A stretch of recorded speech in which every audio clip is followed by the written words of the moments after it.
make eye contact with someone. We're in a room filled with original beauty and magic. I'm so glad to be here. Thank you for being here.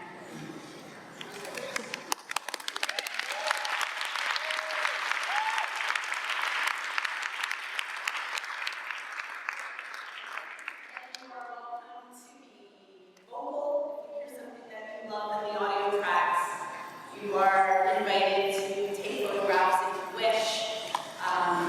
Use hashtag HairLoom, so fun. And I'm so glad to share this with you. This piece is a particular honor. This piece is larger than me. This piece is larger than all of us. And I am extremely honored to be in the middle of the HairLoom with all of you, and you are all part of it with me.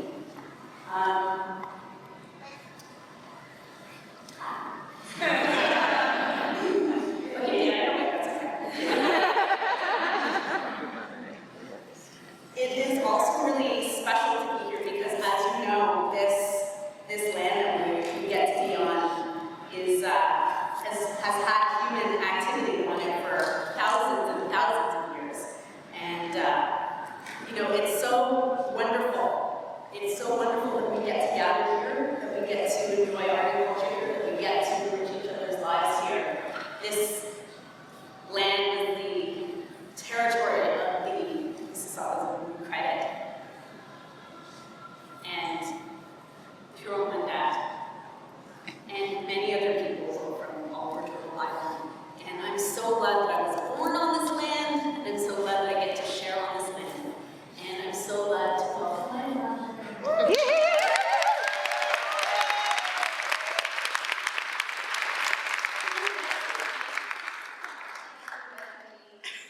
you for braiding my hair all of these years.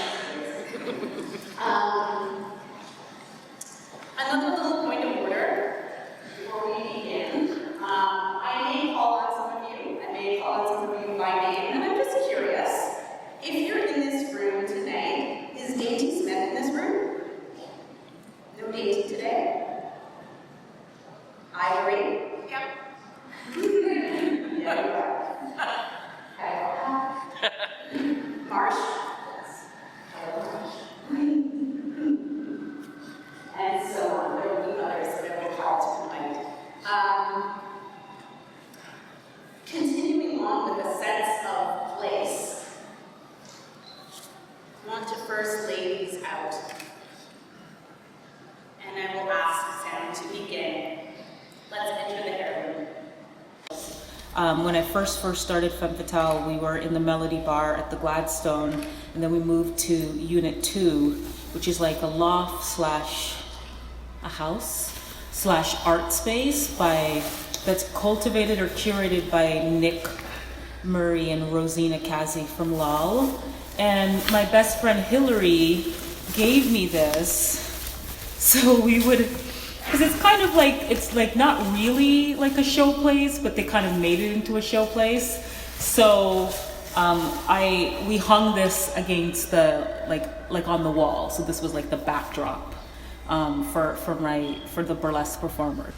My father went to work in Nigeria for a couple of years, and he brought this really simple house dress back to me from the motherland. And he came back different and changed. And I don't even think he knows yet all the ways that it changed him to be there. But when I wear it, when I choose to wear it, it only ever feels right to wear it with the moon. So this ring is a silver crow's skull ring that I got while in New Orleans this past summer, and basically it is me. it's a very good descriptive essence of myself, where it's like, it's a fierce yet majestic yet super intelligent creature, and even in death, it's still beautiful and it's still impactful on many people. Growing up with a mother who was a dancer, who was then forced to stop dancing because of being diagnosed several different times with cancer, it was hard to see her fighting a failing body. But it was funny because she found joy in the small things, in, a dress that made her still feel like she could spin around and dance, or in her favorite bathrobe that on bad days she was confined to the house in, but on good days you'd find her twirling through the living room as if it was a fancy ball gown. When my mother passed in 2010, I didn't have the courage to go through her items before my father did, and a lot was lost to goodwill because his process was purging and my process was saving.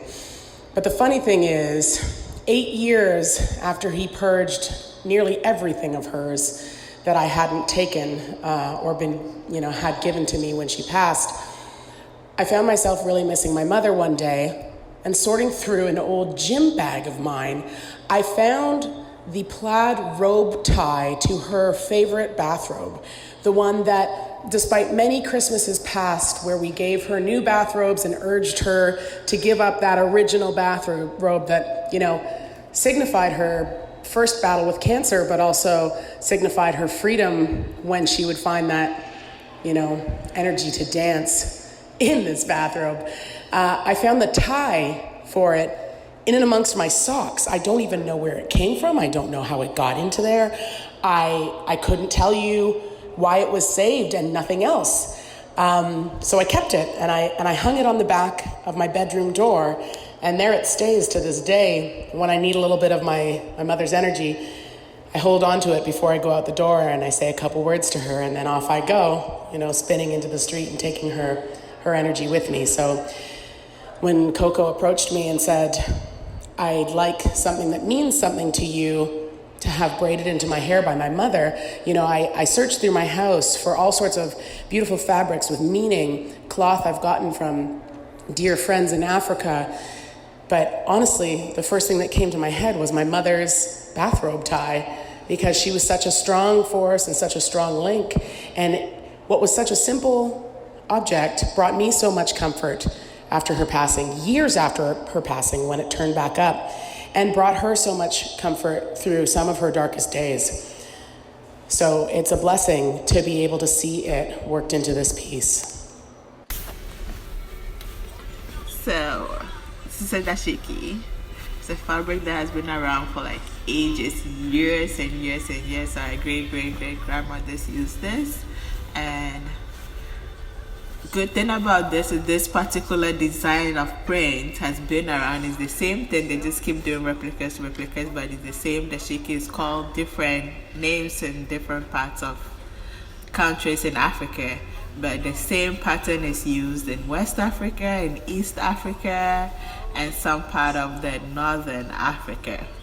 So it's pretty much universal to almost all the African countries, unlike the other African prints that every little country or East and West have their own different designs and their own different cultures. This is pretty much known to almost all the countries in Africa, and it's been around for so long and it's still very much popular and trendy that we can still make very exquisite dresses, special occasion dresses using this, and you can still make casual dresses, and both men and women use it. That's the good thing about it too.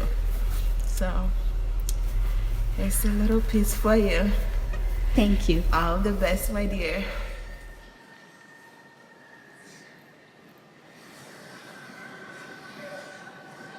When I was little, my mother braided my hair, and she told me not to go in the pool. She told me not to take my hair out, not to comb it with brittle Barbie combs.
Shall we continue?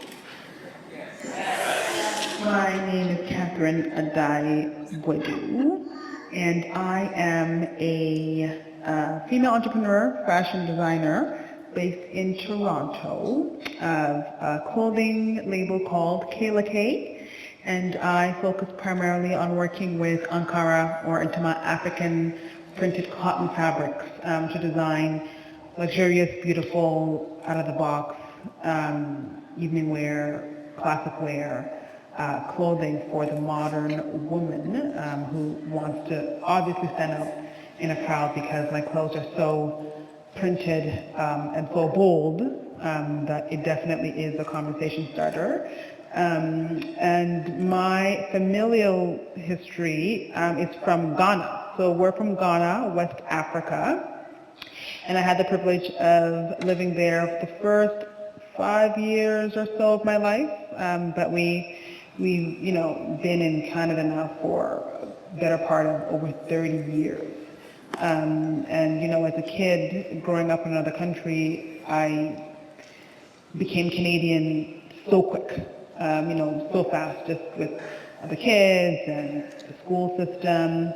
And so did lose a bit of that connection emotionally and mentally with Ghana and with the motherland. But I have found, I could say I found myself over the last few years. And I'm so grateful that I've been able to get back in touch with my roots. And the older I get, the more important it has become to me, for myself and for my children, which is why a big mainstay of my clothing brand is using these Ankara, or as we also call Intima, cotton printed fabrics from Africa. Because I really wanted to show the beauty in the rich textiles and in the history of Africa, and also to show that these prints, as bold and as vibrant as they are, could be worn all year round. And maybe aren't necessarily just for big events or big festivities, but they can become mainstay in a woman's closet, they can become mainstay in women's lives. And my pitch is that my brand should become a fabric of people's lives. It's an opportunity for people to connect with Ghana and to connect with Africa and to connect with the motherland. And I'm also hoping that as I continue to grow the brand, obviously that my children, them not having had the opportunity to live in Ghana, that they will be able to use the brand as a way for them to connect with their roots and connect with their history. I have 4 fabulous children, and I'm married to a very African man. So to the both of us, it's very important that our children have some concept of the history and have respect for the history of our family and, of course, Ghana and Africa. So that's a bit of my story, who I am, what I do, and why I work with these fabulously vibrant prints that I do. So, yeah. My name is Safira, and I go by the stage name Obscura. Self-expression and creativity is a very large part of my life, so it was only fitting that I tried to find the best outfit for my maternity photo shoot. I wanted the photo shoot to be colorful and vibrant, so we chose to do it in Graffiti Alley. I also have a thing for alleys and love walking down alleys and exploring them. So I was trying to find a colorful, sort of abstract outfit. I wanted the outfit that would show off my baby belly, be flowy and feminine all at the same time. Well, I found a poncho that was multicolored, sort of like a floral garden pattern of abstract flowers that were peach, white, and black on a really lovely medium blue background. I was drawn to it immediately. Being 36 weeks pregnant, I thought it was the time to indulge finally in a beautiful maternity piece. Throughout my pregnancy, I really managed to avoid maternity clothing, to be honest with you. I thought most of it was way too costly and unflattering. I really clung to my old pre-baby identity through my clothing. Little did I know that that very act of wearing this colorful maternity poncho was my expressive core, making and creating a space for my new identity, which is motherhood, while learning to accept and navigate uncharted territory. I had no idea what I was getting myself into before becoming a mother. Giving my maternity poncho to you, Coco, allows me to shed that old part of me that once was and never will be. It gives space to find a new way of self-expression in my new identity and journey into motherhood. I'm really trying to expand into expansiveness on the daily and learn to be free in this really new and challenging role. Through my own way, with my heart, finding little ways that were different than before to express and to explore. Motherhood has been so beautiful, including every little bit of difficulty, and there were many. I will continue to evolve because evolution is key. I just have to find new ways of self-expression in my new role. And it's been a challenge, but every day I'm learning. And I think every day I'm getting there slowly. Thank you, Coco. Thank you for having me a part of this piece. Okay, tell me about the receiving blanket. This receiving blanket, I had from Jamaica.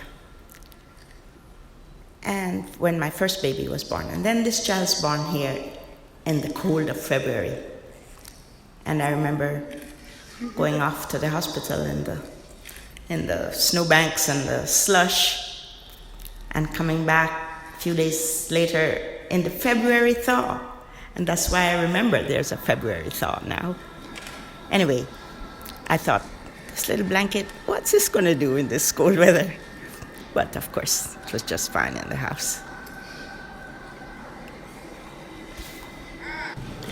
This is the hem of a skirt that I wore on the plane when I came to Canada from Jamaica when I was a child. When I look at it, it just reminds me how tiny I was and how excited I was to finally be reunited with my parents and my siblings, all in the same place. We'd been separated for a couple of years. And finally, we were together, and I was in my new home. And Canada was my new home, and Canada is my home.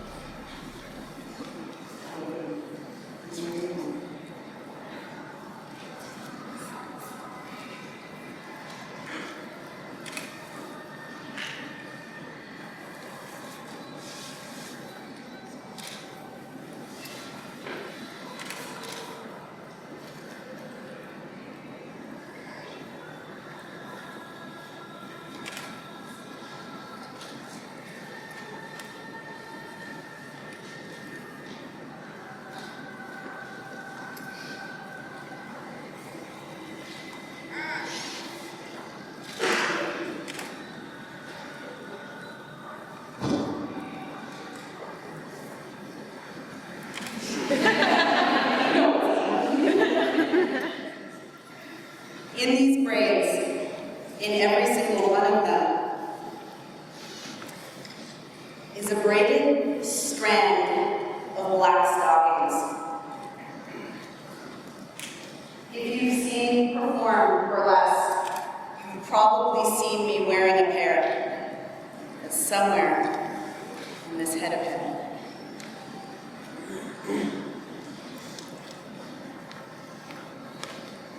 Don't touch it.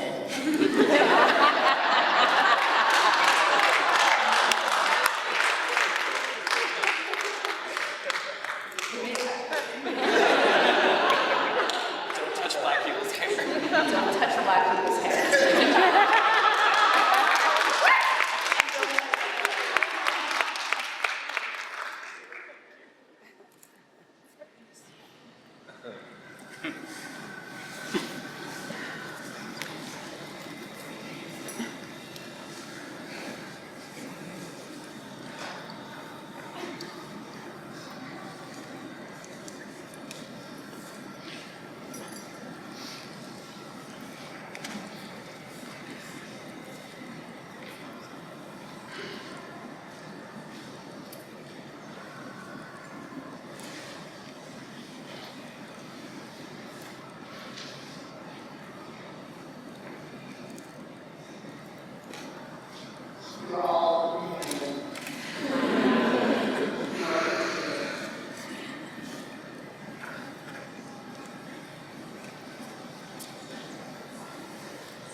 stockings.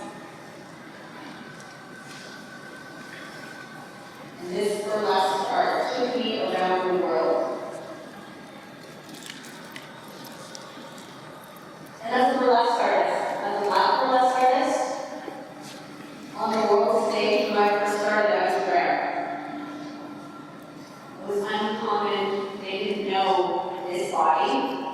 They didn't know these curves. They didn't know this hair. They didn't know what it would do. And they didn't fit. And I wasn't pin-up enough. That's okay.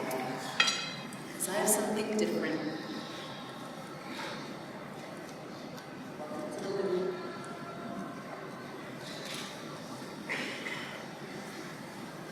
And this art form took me to Amsterdam and London. It took me all over. It took me to Switzerland, to Australia. It took me all across the US and Canada. And everywhere I went, I started to see people see me a little bit, and then a little bit more. And then there were other faces going on. And there were more of us, in all different shapes, in all different colors, and all kinds of different hair. Shall we continue? Grandmother on my mother's side is from Jamaica, and she was married for over 50 years to my grandfather, and immigrated to North America, to New York, and they raised 10 children, believe it or not, together, and definitely one of my sheroes. But specifically, I used to go to New York and visit with my family, and I always saw my grandmother wearing dresses and suits. I mean, she was very, very, very much a God-fearing Christian lady, so she always had the hats and the feathers and all that kind of stuff. And I remember the first time I saw her wearing that nightgown. She was actually just getting ready for bed, and I was downstairs, and I looked up, and I saw her at the top of the stairs in this nightgown, and she looked so angelic and so beautiful. It was almost like it was the first time I sort of noticed her as a woman, and I just thought, wow, she was so beautiful. So when she passed away, I actually inherited that nightgown, and so you have it there. So I'm very happy that you can include that in your piece. The brooches are also items that she wore regularly to church and to special functions. And the handkerchief actually is extra, extra special because she carried that with her all the time. She had like a rotating group of handkerchiefs, and that was her favorite. And so I also inherited that too. And I carried it with me on my wedding day in 2009. So extra, extra special. I wrote a multidisciplinary play called Daughters of Lilith, which I wrote because I'm a late bloomer in life. So my first relationship and then my very first heartbreak happened. And after he and I broke up, I wrote this play about grief and rage, and about 6 Black women who were witches, and they were sisters, but they forgot that they had magic in them. And so all of them reunite in this forest because each one of these sisters had gone through a particular kind of grief or heartbreak. And so it was sort of like through a combination of shock and grief and heartbreak, they were propelled back home. And they were calling for their mother, which is Lilith, which I grew up in the church. So Lilith is, to me, the first witch, and Eve is the first mother. So I wrote the play, and I was really lucky because I got really incredible, performers to be a part of my vision, because I couldn't look at my first heartbreak head on. I had to split myself into 6 people to write that play and be those 6 different women. So I was lucky that I got 5 other really great actors and performers and storytellers and artists who are incredible in their own right to come and help me tell that story, and they became my sister witches. So I got Miranda Warner, I got Ivory, Rania, Mugamar, Sheree, Leon, and Amber Williams King. And this is the red rope, which is on the stage and never leaves. It's the only thing that's, I guess, really constant on the stage in Daughters of Lilith. And if you ask Ivory about this, she will laugh because this was left over from Ivory's wedding. So it was so interesting because I visioned this red rope that's like partly an umbilical cord that connects all Black women together. And I was like, I need a rope that's heavy but light that we can all carry. And Ivory was like, girl, I got you.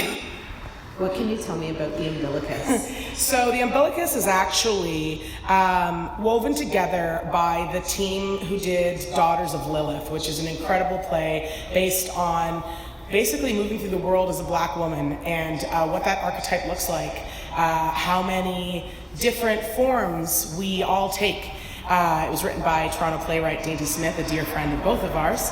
And when she wrote it, she saw us unfurling this long cord that bound us all together across the stage, and she needed red fabric.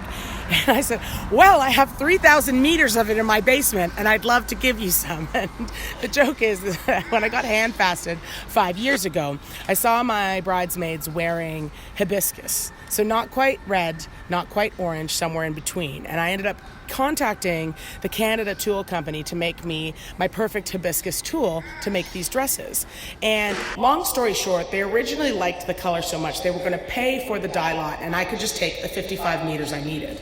Then when the dye lot happened, they determined that it was too close to the red that they had, but not quite orange enough for them to want to sell. So either I had to buy 3,000 meters or I got none.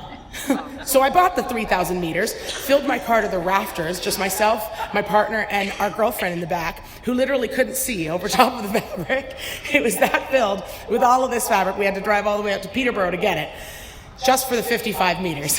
And I've been parceling it off over the last 5 years, in the funniest ways. Whenever somebody ends up needing something for something, fantastic or over the top, or that really matters to them, and they need just the right kind of fabric, I end up dragging out the hibiscus tool. And so when we made the umbilicus, Dainty didn't want to take too much. She just wanted one bolt, and we'd find a way to make it look thicker on stage. And I ended up showing up with 3 whole bolts of fabric and enlisting the rest of the cast to start braiding.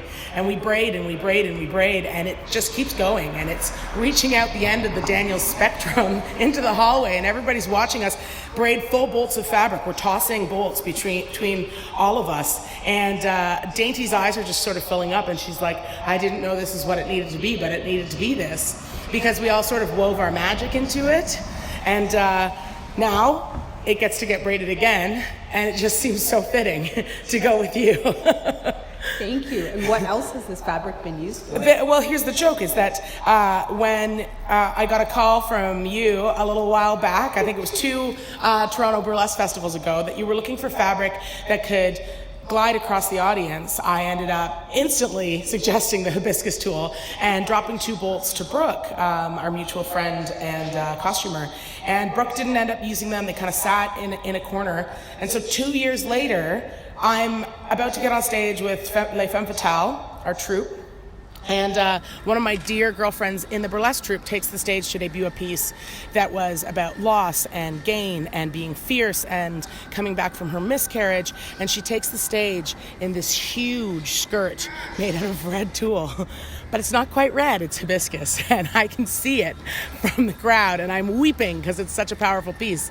And I know, wait a minute, I know that tulle. And so I catch her backstage and I wrap her in my arms, and we're both weeping, and I'm losing my mind about about her performance, and I say, I have to ask you, who made your skirt? And she says, Brooke, isn't it amazing? I said, it's double amazing because it's my wedding tool. And I'm so glad that you were able to give it that life, and we just lost it together. So it's sort of like the sisterhood of the traveling tool. And every time somebody needs some, I end up hearing and being able to gift as need be. The joke was originally when we purchased it all, my girlfriend, who's also a sewer, said, oh, you'll have no problem getting rid of this on Queen West. Well, 5 years later, nobody bought any tool, but everybody who needs it is there at the right time for me to gift it to them. So here you go. That is amazing. Thank you. My name is Shashi Dawkins, and this is the story of my purple fabric.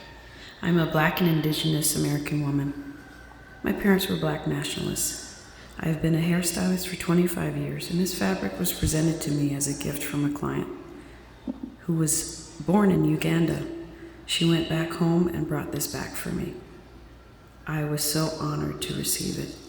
Soon after getting her gift, I experienced my own spiritual awakening.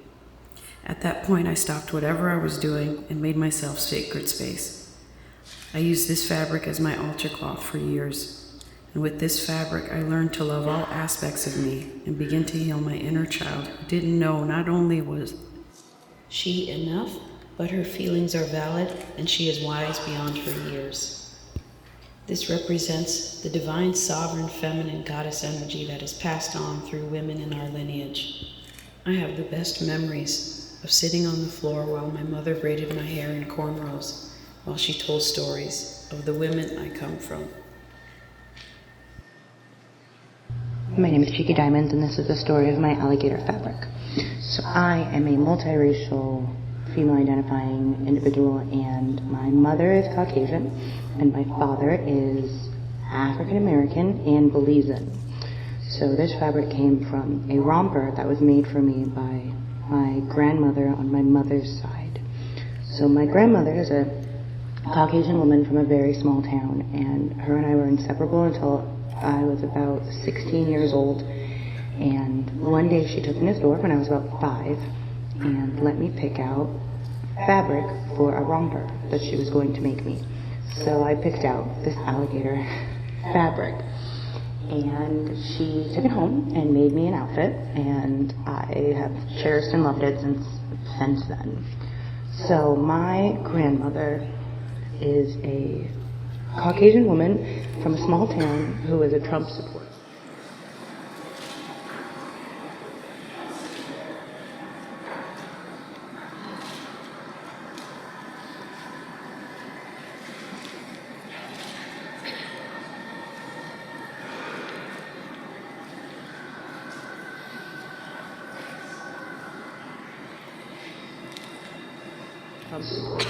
So from early on, it was clear that I was loved and cared about, but as I grew up and started identifying more as a person of color and identifying more with having the concerns of people of color and having that be a part of my identity, it became an issue in my relationship with my grandmother, and that has been a part of our lives. And one of the reasons I'm so proud that this piece has made it into this project is because hair specifically is a triggering topic between myself and my grandmother, who has a very strong opinion of how Black women should wear their hair and how Black women should be presented in society, which has been an underlying way that has shaped my beliefs that I've had to deal with as being a multiracial woman who has a very complicated relationship with an older white woman who I will forever love and cherish, but doesn't see me in the entirety of my identity, who only sees the grandchild that once was and is now something different.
that itch becomes a tingle, the tingle becomes a burn, and the burn makes me crazy. And this man put relaxer on my scalp, and it instantly started burning. So I told him, it's burning. And he said, no, it couldn't be. It couldn't possibly be burning. I just put it on your head. And I said, no, it's burning. And he said, you're being kind of dramatic, aren't you? It can't be burning. I just put it on your head. And I sat there. My head is burned. And then once he rinsed it out, which is painful. Painful. He sat me back in the chair. In the middle of this fancy salon where all kinds of known faces were having their hair done as well. Nobody seemed to notice this little tiny girl. It's very small, for 13. And he spun the chair around, spun it away from the mirror. And he said, you've got a lot of breakage. But don't worry, I'm going to fix this. And without consent, he cut my hair from here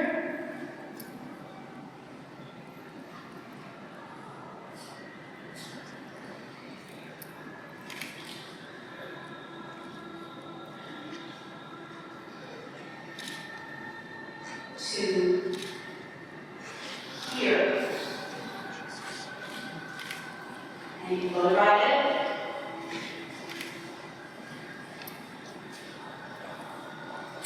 And I remember being scared when my mother took me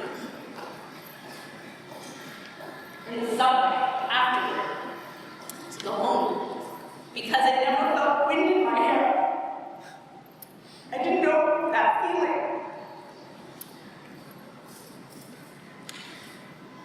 I went to school the next day and understand that nobody had ever seen my hair with braids before. These braids that no one was allowed to touch, these braids that went underneath them. And so everybody came and put their hands in my hair. And I was terrified. And then we toughed it out because we come from a household that says, persevere. And it's generally pretty good advice. And then, one day, on the Wednesday of that week, I was playing baseball gym. You know me, you know it's my favorite. I was playing in the outfield. They gave me a catcher's mitt and cat and dance, still can. And I'm standing out there beside another kid named Ben, lovely guy. And he meant me no harm when he turned to me and he said,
Hello, everyone, and welcome to AGO from Home, our new digital platform.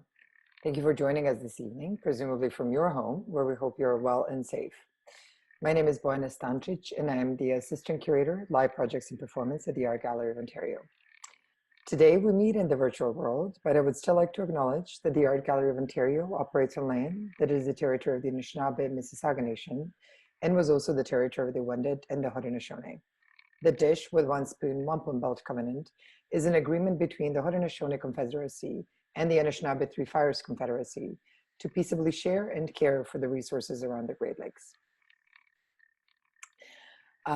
This Friday night's time slot has been conceived as a combination of archival memories and programs that are looking into the future of arts and creativity.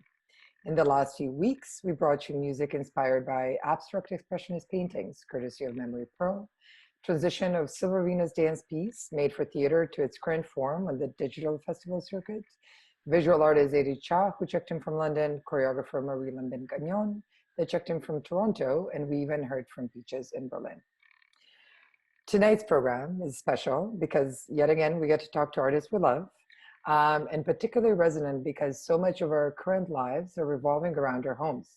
And that universe was very much the backdrop of Nikola Steer's, aka Coco Framboise, piece Afro-Dite HairLoom that took place in Mickalene Thomas's living room tableau, part of her exhibition Femmes Noires at the HEO in January 2018. Hi, Nikola. Hello.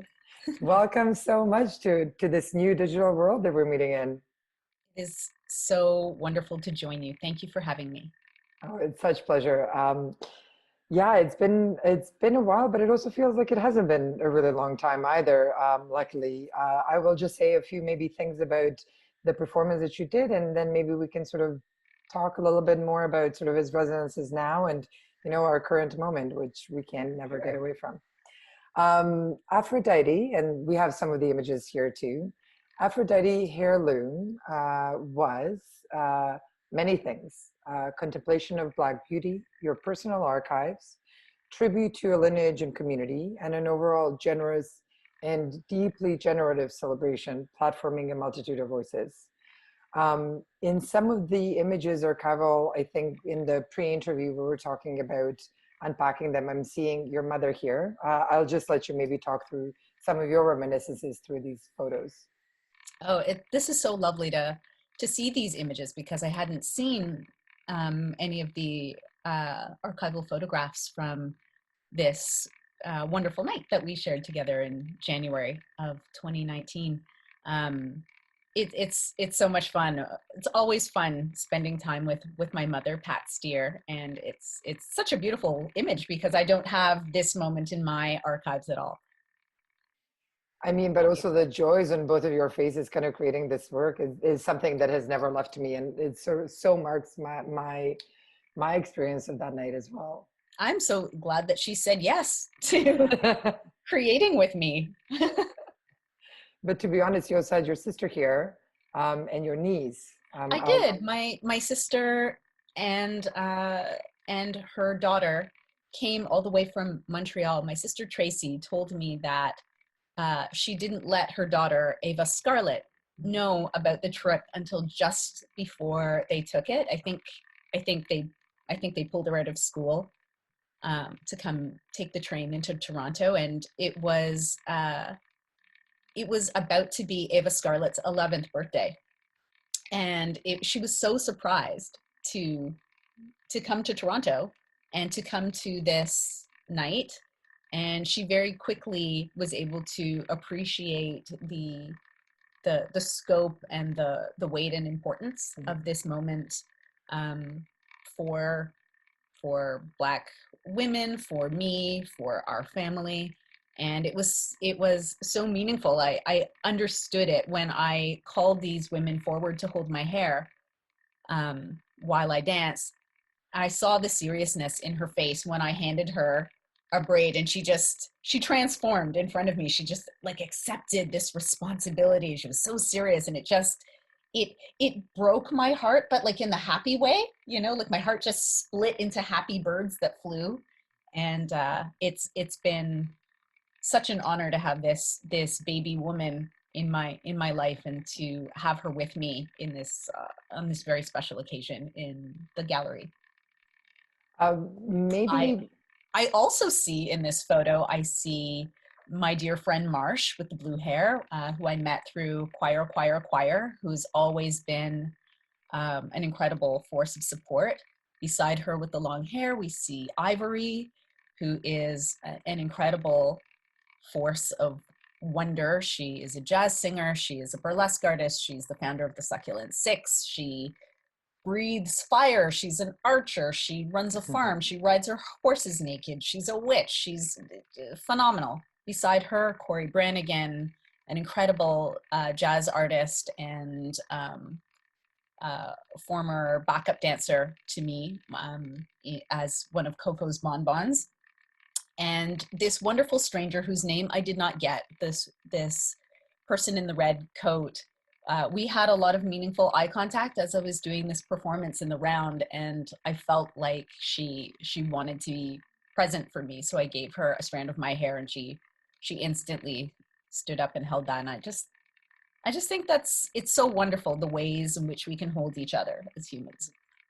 And the person taking my hand is in the blue-gray dress is the artist Obscura, who is phenomenal. Also opened her own architecture firm, is just a force of transformation, and is definitely an artist to watch as well. I'm wondering whether or not we're sort of doing the full service, because we will show the archival sort of video of this piece after, but do you want to talk maybe about sort of the piece itself and the kind of practical aspects? Absolutely. This piece was, this piece came to me. I had the idea that I wanted to do something with hair. I knew I needed to talk about the pain and the joy of this hair that grows out of my head, the experiences I've had with it. And so I wanted to use material from my life. The braids that I used to wear as a child that my mother would braid for me, usually just a few big braids, were made from 3 strands. And in echoing that, I used 3 strands of material. I used I used hair, I used black stockings from my burlesque practice. All of my bonbons wore stockings and so on in my pieces. And of course I would provide those items to them and they'd return them. But then what do you do with a bunch of black stockings? Turns out you braid them and use them as bases for headdresses or bustles for costumes. And so I had those, and that became a 2nd strand. But the 3rd strand, the most important strand, is textiles. And these textiles were originally just going to be from my own life, but as other Black women in my community and in my international community heard about this project, they all seemed to spontaneously reach out to me saying, here's this textile, here's what it means to me in my life, would you consider wearing this in your hair?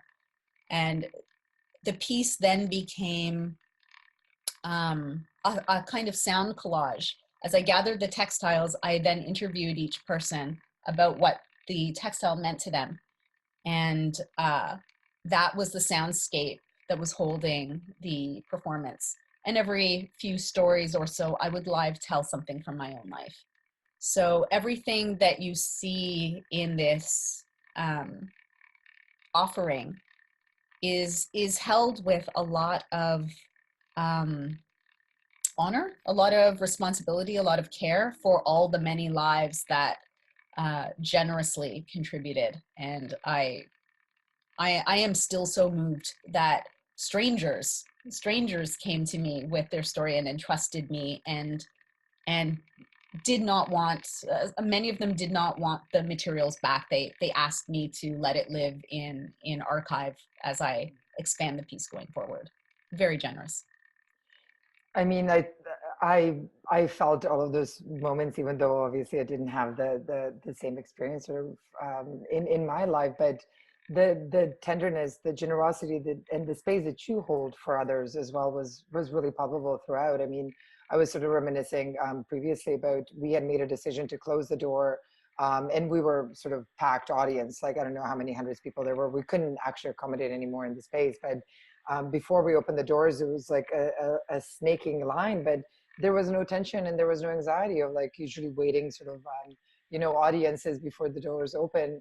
And I think that spoke a lot about your work as an artist, as a performer, and sort of like some of the thematics that you tackle are not about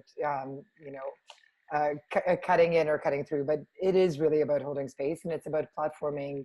And it was really sort of, I'm just trying to kind of say that sort of the experience of your work replicates maybe the experience of the people participating in it. So I think it's an energy that we create together in community. I remember walking in with you, and I remember the gentle parting of the crowd as they realized we were trying to get through, and everybody just let us through. They just allowed us to do our thing.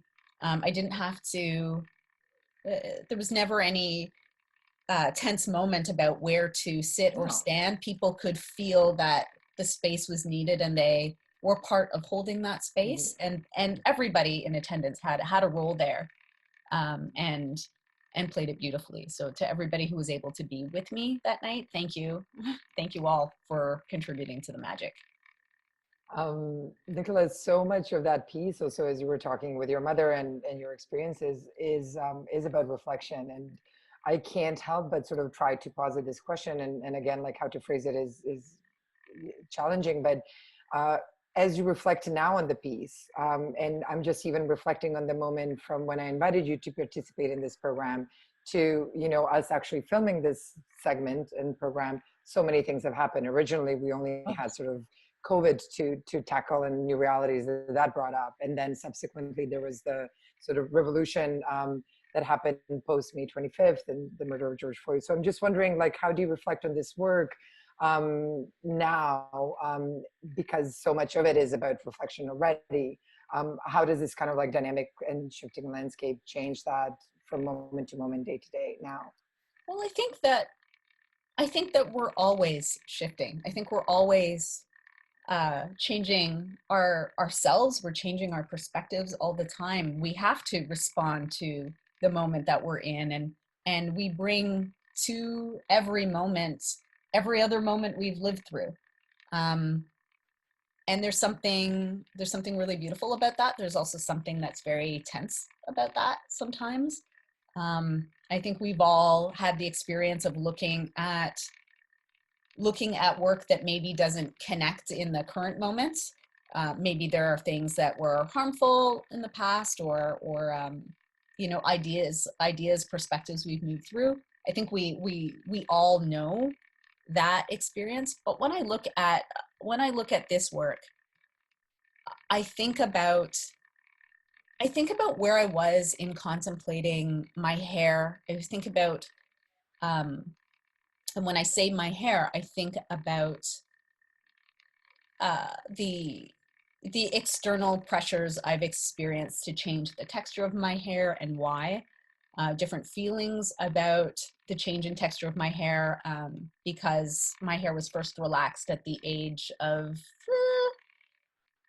probably 12, and it was cut for the first time at 13, which I share in this work. And that was a traumatic experience, but over time, I've enjoyed that my relaxed hair texture can create many, many shapes.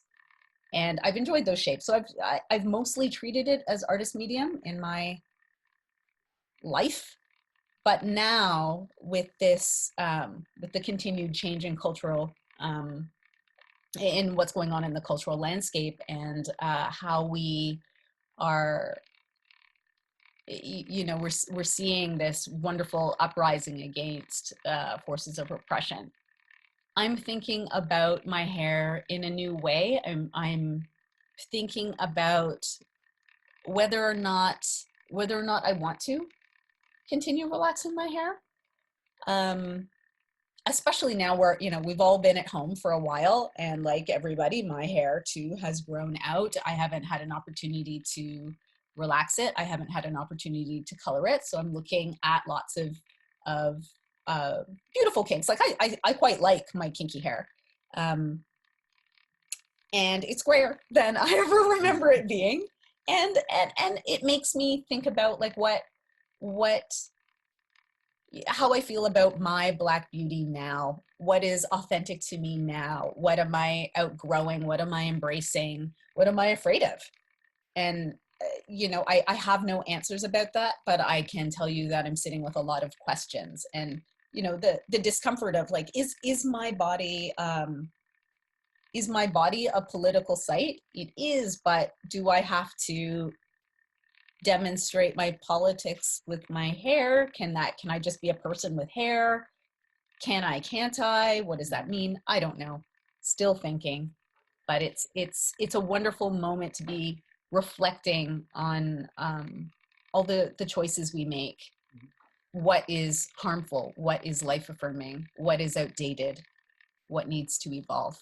Mm-hmm. I think across the board in all areas of life, we all need to be doing this.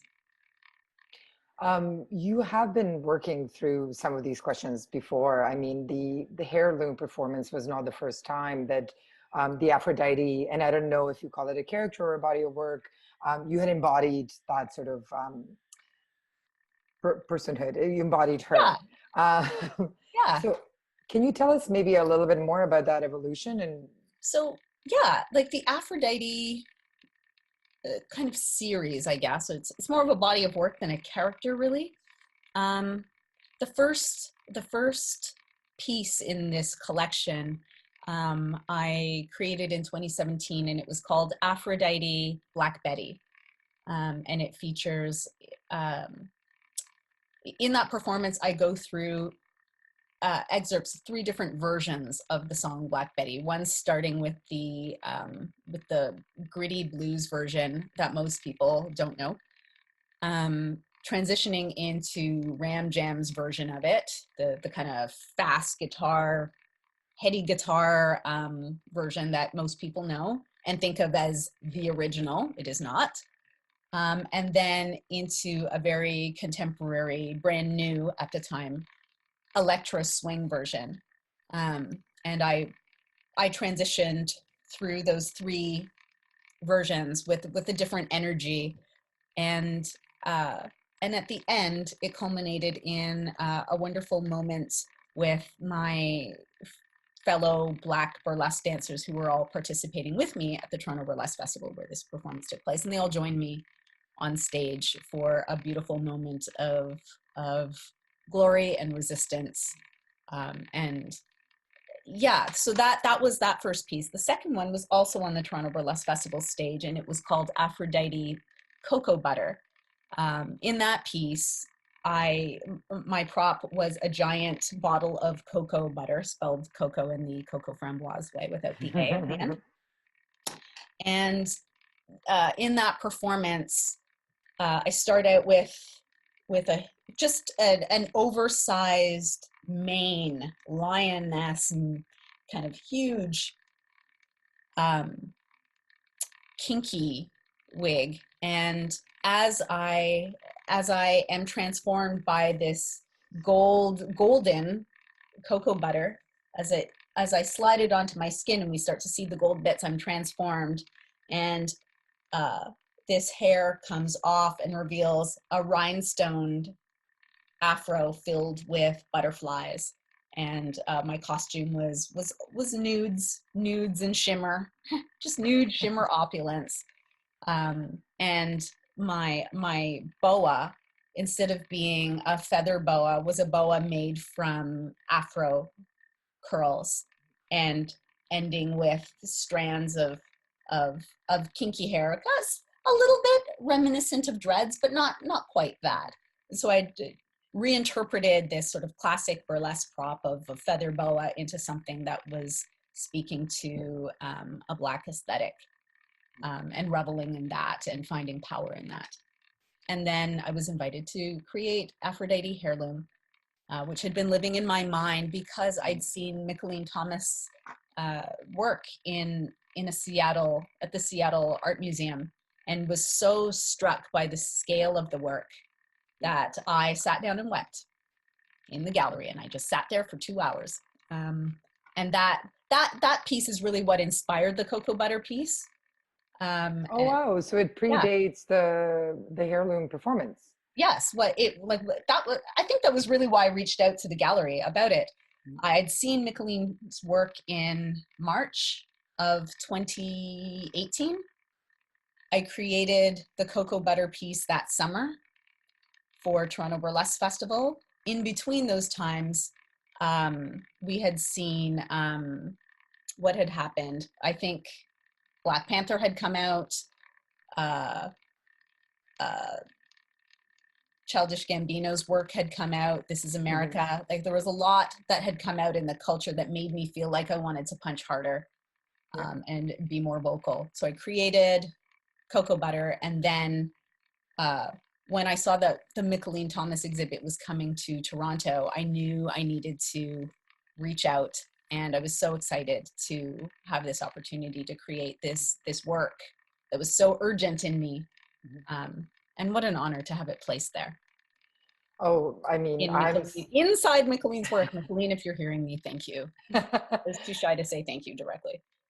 I definitely remember that it wasn't the first time we met, definitely, but I do remember getting the email about your emotional sort of like reaction to the news that the Mickalene Thomas exhibition is coming. And I think at that point it was not perfectly kind of like formed. And then all of a sudden the kind of momentum from seeing the work, from some of our conversation, from some of your thinking, like there was a massive undertaking, how many people contributed to you, how many people you reached out to.